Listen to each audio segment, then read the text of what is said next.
কিভাবে এক্সাম্পল থেকে নতুন কলাম তৈরি করা যায়।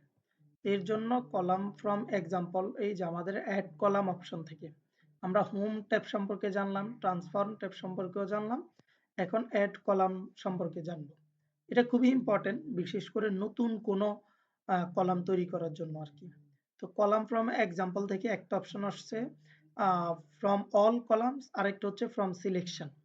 ফ্রম অল কলামস মানে হচ্ছে প্রত্যেকটা কলাম থেকেই সে নতুন কলাম তৈরি করবে।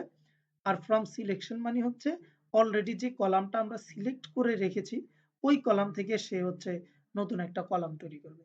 তো আমি নিচেরটাই ক্লিক করতেছি। ক্লিক করার পর আচ্ছা এখানে স্যাম্পল ভ্যালুস দিয়ে দিয়েছে, বলতেছে আমরা হচ্ছে